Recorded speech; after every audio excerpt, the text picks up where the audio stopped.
Electrocast. There's a change happening in the way we live, the way we work, the way we spend our money and make our decisions. We are evolving to be more conscious in our actions in a way that serves the world and makes it a better place.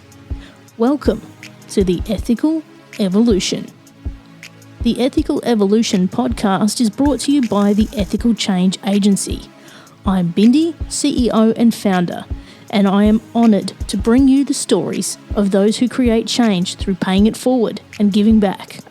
Ethical business owners and holistic healers who are determined to create collective change in the world. Once we have a change in consciousness, and through collective change, we can become one.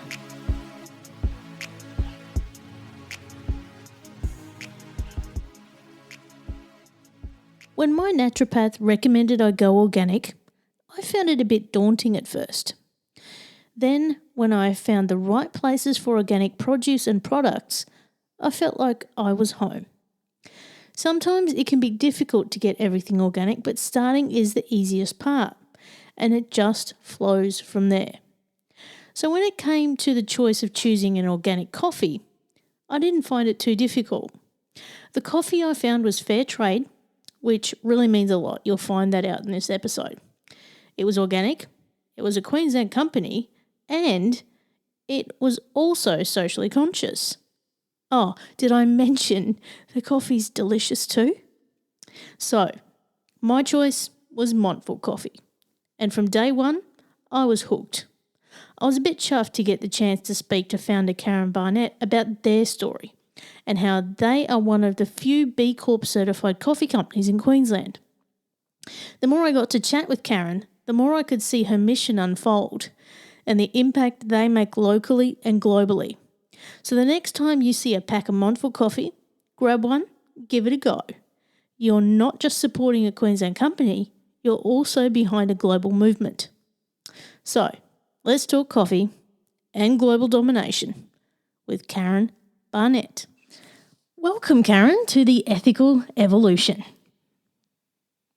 Thank you, Bindi. It's really a delight to be here and to actually see you face to face. Yes. Now, you're on the Sunshine Coast and you're from the lovely Montville Coffee, which I love.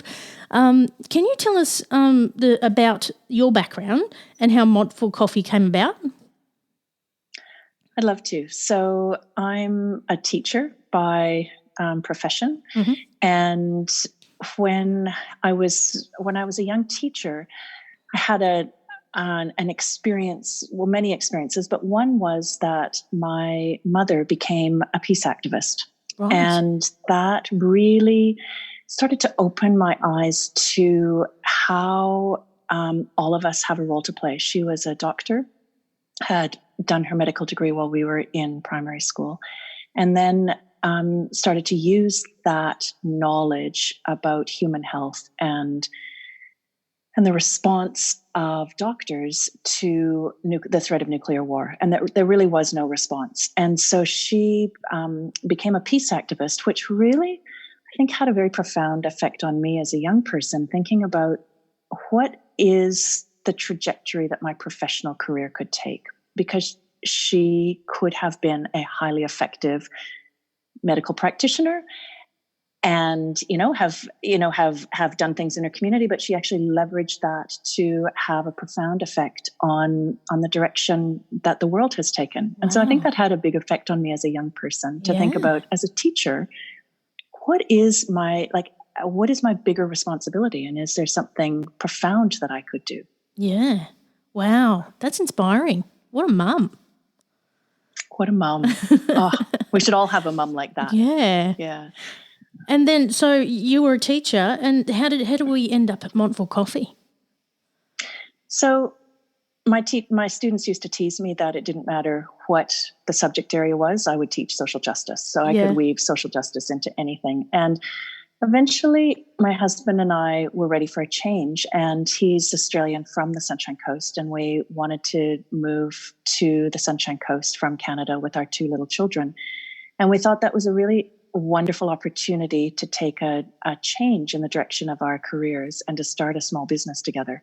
And so then we thought about, well, what do we want to do? And we said, well, it's actually not really the product that is so interesting to us. What is interesting to us is, what is the role of business in social change? And how can business leaders have an effect on the communities in which they live, and maybe broader than that? So at that stage, we really just had a question. We had no idea. Wow. And so looking at the way you do business now at Montville Coffee, what is your mission behind Montville Coffee? So our mission has really grown and changed. So I'll tell you what it is now currently, based on the world and our experience and the sort of what we're thinking about. And I think that that's something that's really important, is now that we've been in business 20 years, just to really realize that your vision and your mission change constantly to respond to other things that are going on. And so right now we're really thinking about unity and how we need to reconceptualize our understanding of power. Because one of the real challenges that we're facing in the world now is that we see power as power over, or as something that is finite, that I have to cling to, and therefore it is in the world, in business, and in other ways, contributing. Just that mindset is contributing to serious social and environmental challenges.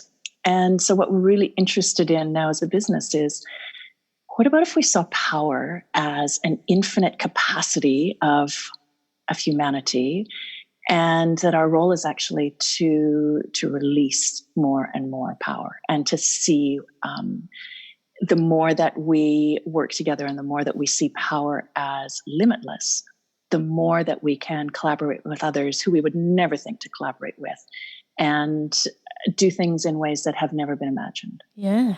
Wow. That's amazing. That's such an amazing way to look at it. I've never heard anybody put it that way. That's amazing.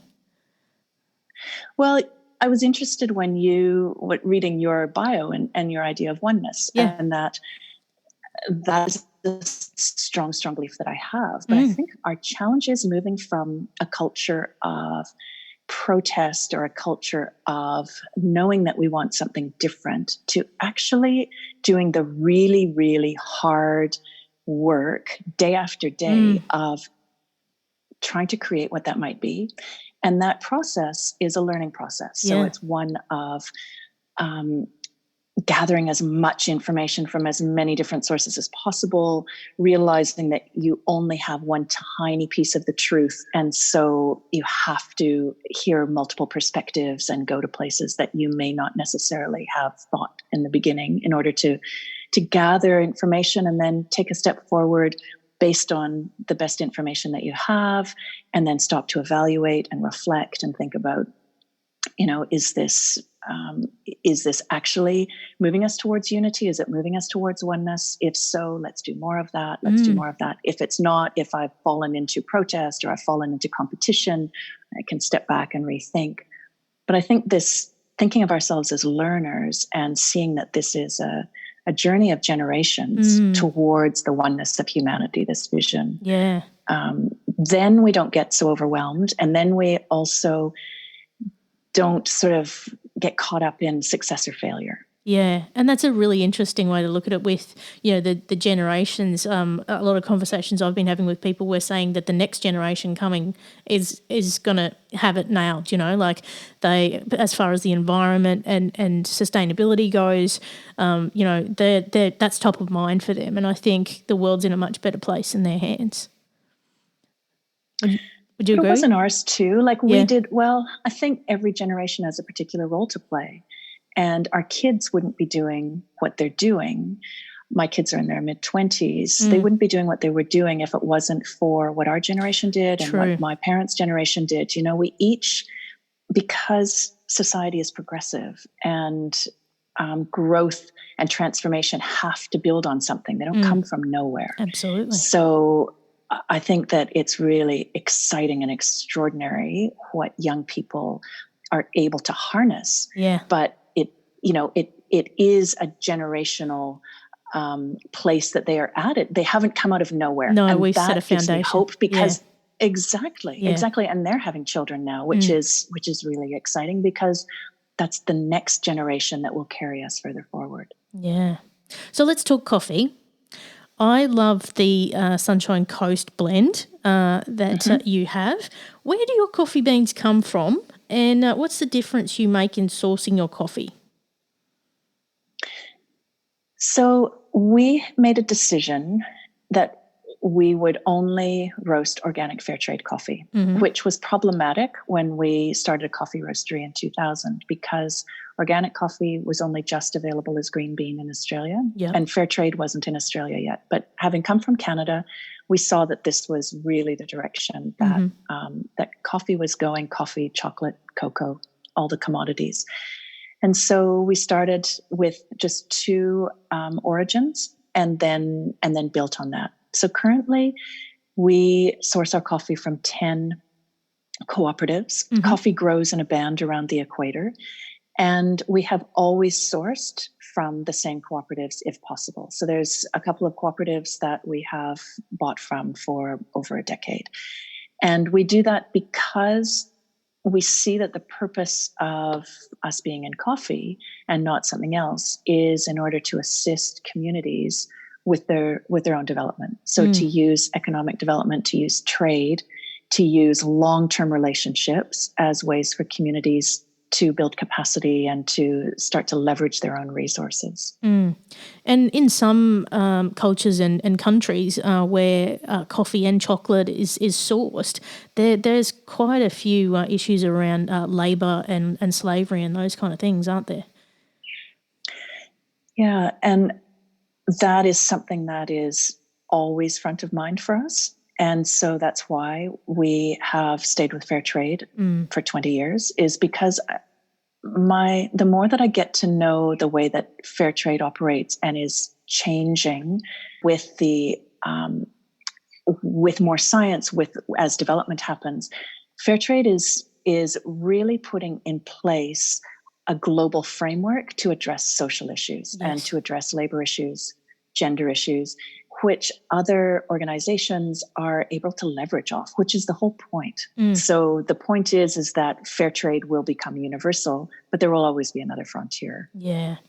And I think that's something that I think needs to grow in awareness as consumers, what to look out for when we're buying coffee or chocolate. And I know I buy a lot of organic products, which is one of the reasons why I buy your coffee. But the fair trade is really important for a lot of reasons. And I think it's something we need to look out for on packaging when we're buying those kind of products.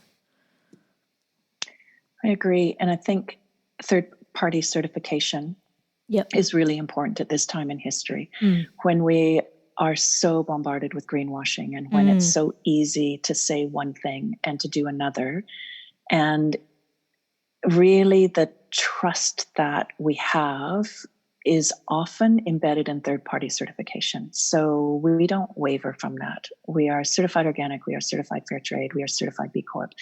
And it's a very transparent system, as well as that, though, as well as the guarantee for the consumer. It's also building a really strong community of businesses that are able to learn together. And so that is another really strong benefit of supporting these certifying organizations. Yeah.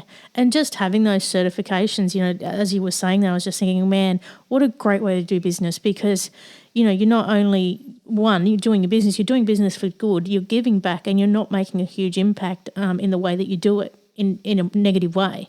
And you did mention your can't speak today, your B Corp certification. What does that mean to you, and what impact does it have for you? We became a B Corp because we really were hungry for a business-to-business community. Yeah. And when we started our business, there really wasn't anyone else in our region doing what we were trying to do. So we weren't able to have robust conversations about how can you be financially sustainable and be a business that is really focused on on positive social and environmental impact. And that conversation really wasn't going on. So we found it somewhat in the Fair Trade Association, but where we really have found that conversation is amongst other B Corps. And because of the openness and the vision with which companies come into B Corp, they're very generous. So it's possible to reach out to B Corps really anywhere in the world with a question. And it could be a B Corp that's much larger than us, but it's very possible to reach out and say, here's something that we're struggling with. I see that, it looks like you have learned about this. Can you share what, where you're at or what you're learning? So for us, that is the most important thing about B Corp. It really isn't in the consciousness yet of consumers, but amongst businesses who are committed to it, it's been extremely valuable. Yeah. And, I've, as I said to you, I've spoken to a few people about B Corp, and I'm actually going through the process of registering myself. And it is quite a bit of a process, but I think it is just so mind-blowing what you go through, and it helps you look at the way that you do business. But yeah, wow, the impacts and the network that is part of that B Corp, I've heard is, as you said, very invaluable and actually helps spread that collective change. And I think that's worth gold, really. It is worth gold. And B Lab, that's who you do the certification through. Yeah. It's free. So if you want to just do the actual assessment, it doesn't cost anything to do the assessment, and you can see where you stand. But if you're looking at your business, the assessment is really looking at every single aspect of a sustainable, well-governed organization. So it's really worth just going through the process. It's like applying for an award, answering those questions is the most important thing of the process. Yeah. And it just sort of helps you align yourself a little better if you're not quite there. I think, I think if any business is considering it, they should really give it a crack, because it just changes everything. And it changes your mindset on how you do everything, really. Absolutely. We first did the assessment and then realized that it was still out of our capacity to actually be able to follow through. So then it was about 2 years later when we followed through and applied for certification. Yeah, awesome. So what are your sustainable development goals? That's such a great question. And we are really excited that we align our business to the sustainable development goals and really look at what is the role of our business as a coffee roaster, as a sort of an intermediary between customers and coffee drinkers in Australia, to understand what are the challenges at origin. So really our goals are the ones that are aligned with alleviation of poverty and sustainable farming and protection of water sources and gender equality. And those are the ones where, through our work with the Fair Trade Association and through our work with 10 cooperatives, we're really able to learn about their challenges and then see what are steps that we can take through scaling our own organization, through our marketing, through our conversations that can have an impact on those 10 cooperatives. That's really where we're focused, because it's in the coffee growing regions where they're at the mercy of a changing climate. They're at the mercy of global economic conditions. So it's really, really rewarding work. And I just published a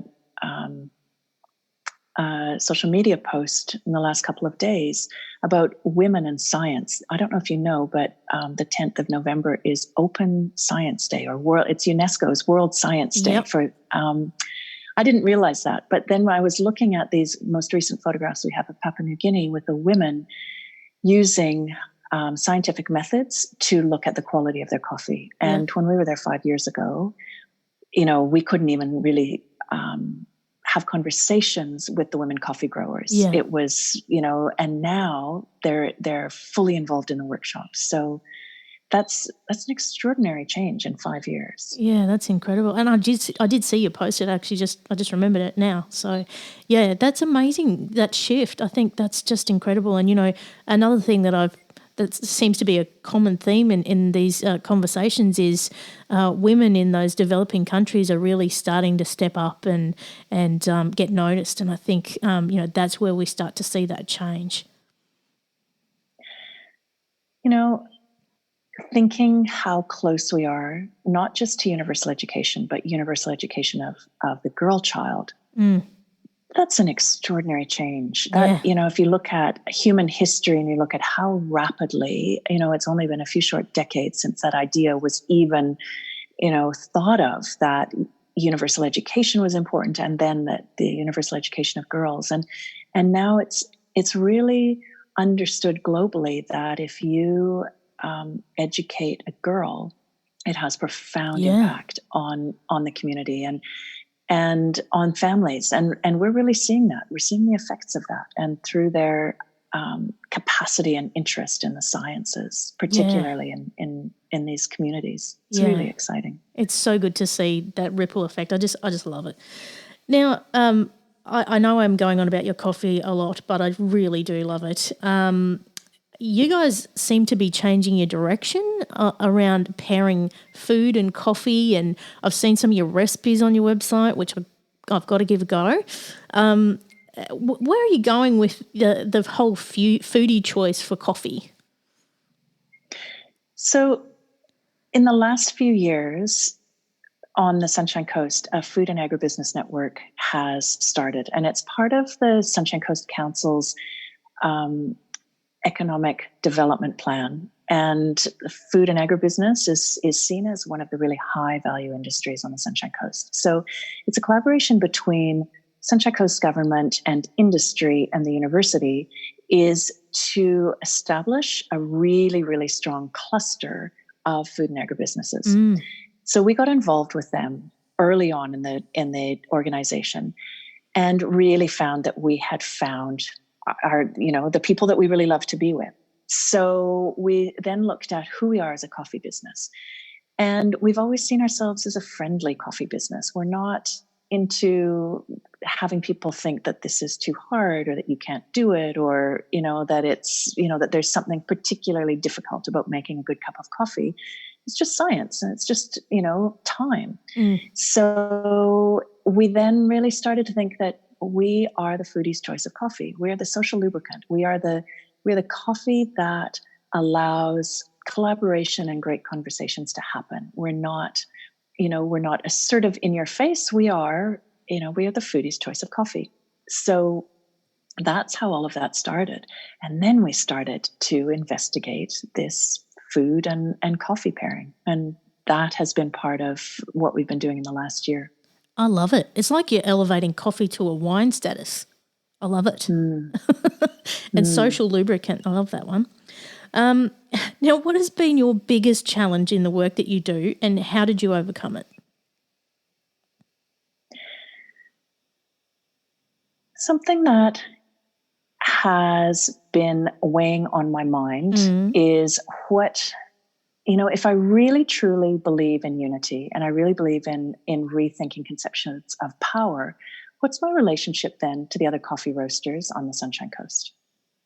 And if I see them as competitors, that is not congruent with the worldview that I espouse. So a group of us got together and started to talk about how could we work together in order to leverage our expertise, leverage our marketing, leverage our freight needs, whatever it was, and start to talk about, if we worked together as a group of coffee roasters, what would be possible for the Sunshine Coast? And then we set ourselves this really lofty goal that the Sunshine Coast would be the coffee drinking place in Australia, that this would be the destination. Wow. And so but to overcome my fear and to overcome my own sort of sense of that they're not going to answer my call if I reach out to them, that was really, really hard. But now because we did, and because there's now 9 coffee roasters who work together. Yeah. And what it's done is it's actually opened all of us up to possibilities of other kinds of collaborations that we would not have thought of. And it's to me, that has been another step towards this rethinking competition. Yeah. It's not that we don't still all have our own businesses, but really I'm competing with myself. Yeah. I'm competing with myself to do our business as best as possible. Yeah. And to do it in an environment, in a community where all of us are trying to do that. It just elevates the whole region. Yeah. And that is such a great way to do it. And, as you were explaining that, I had 2 things coming into my head. And one was I always have this saying that collaboration is the mother of innovation. And I think when you bring all those people together, it's going to give you opportunity to innovate as well in that sector. And the other is, when we come together, one person can move a stone, but together we can move mountains. And I just think, wow, Sunshine Coast has got it all going on. I think you're right. And I think that is where sometimes you don't think that you can actually do that with people in your same industry. Yeah. And to have discovered that works anywhere was a surprise, but it's also opened us up to more ideas about innovation and about collaboration. Yeah. And it's such a great model, I think, that a lot of industries should follow. So I'd like to know what being ethical means to you in your business. What's your definition of being ethical? So it doesn't matter how ethical I am if my team cuts corners. So creating a business environment where there's high trust and where everyone knows that it's okay to make a mistake and that we will all work together to strengthen whatever the system was or, whatever happened, that then creates an environment where ethical behavior is possible. But if people don't feel safe and if they don't feel supported and if they feel like they're going to be penalized, then it's really, really hard to create a business that is ethical in every single aspect. So I would say that is for us, that has, as we've grown, embedding that into our thinking and into our culture has been the most important way to ensure that as we grow, our ethical stance, is continues to be embedded. Yeah, that's really important because I can just see you guys growing bigger and bigger. So, yeah, that's really important to get in at the ground level on, I think.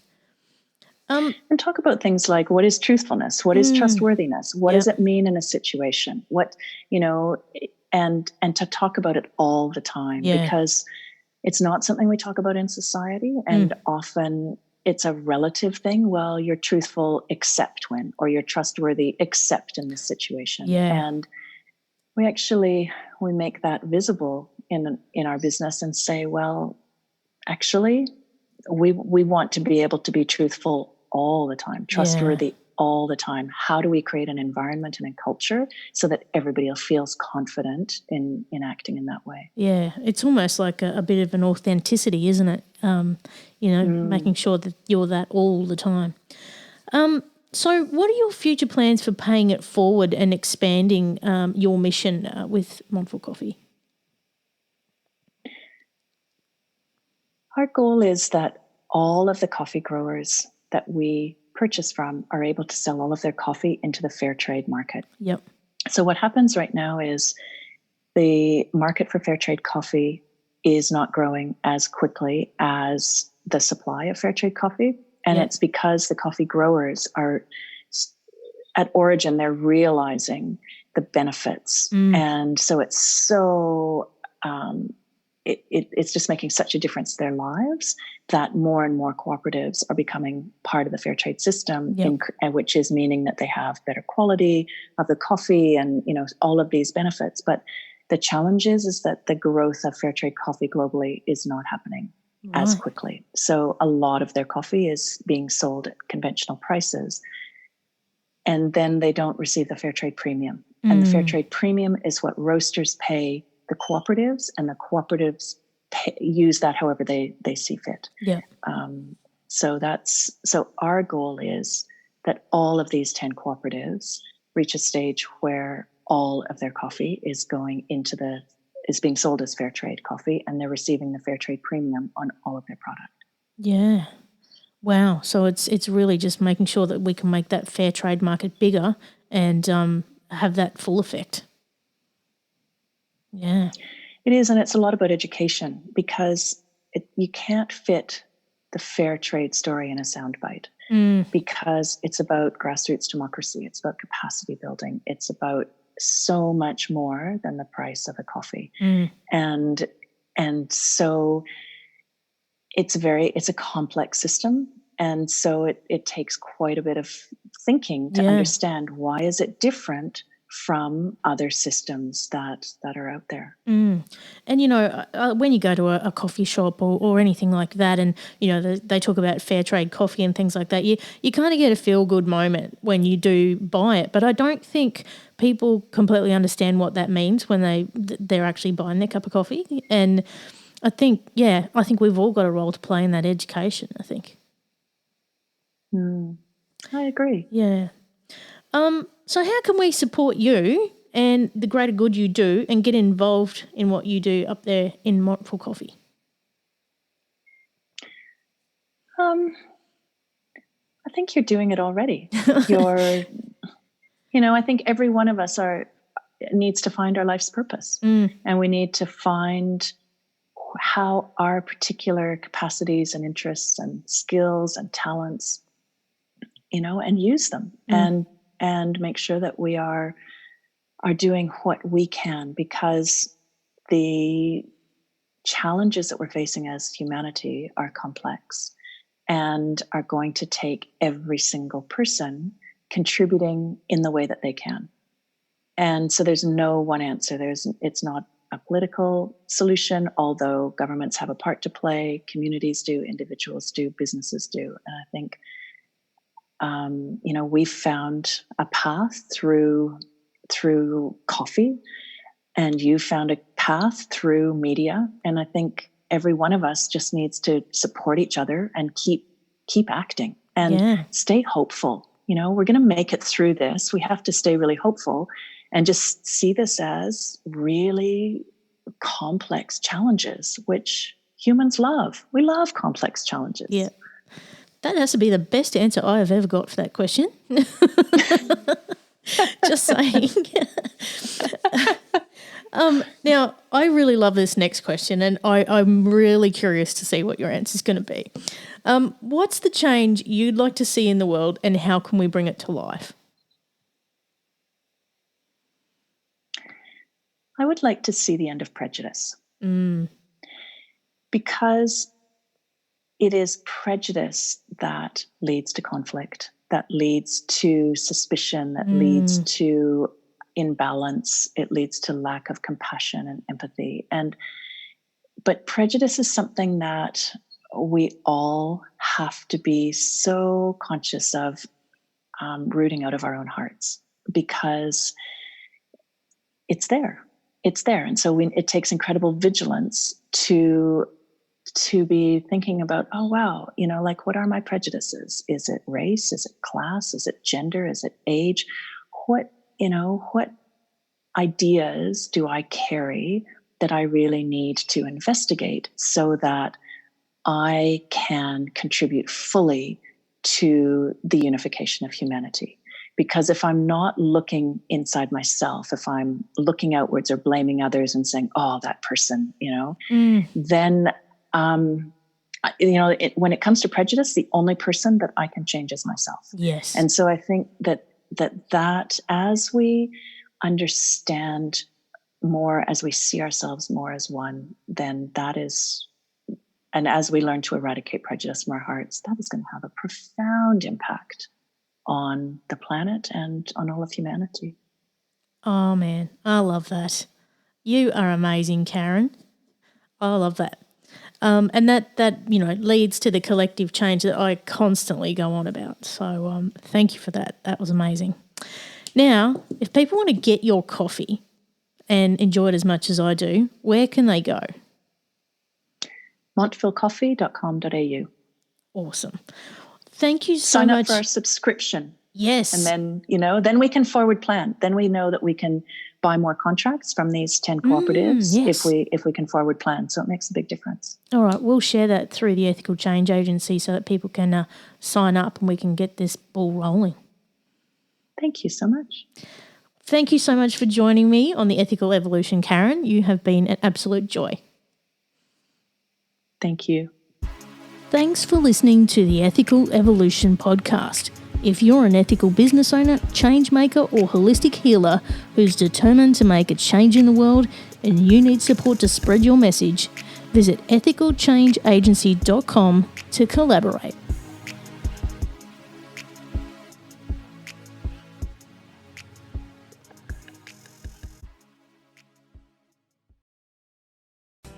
Hey, it's Tim from 50 Years of Music with 50-Year-Old White Guys, the comedy podcast you had no idea you needed. Join Ben, Jeff, and me as we continue our musical road trip back through the years and around the globe. See, just when you thought all white guys were like Joe Rogan, you come across 3 educators trying to remember when we were cool. 50 Years of Music with 50-Year-Old White Guys. Electricast.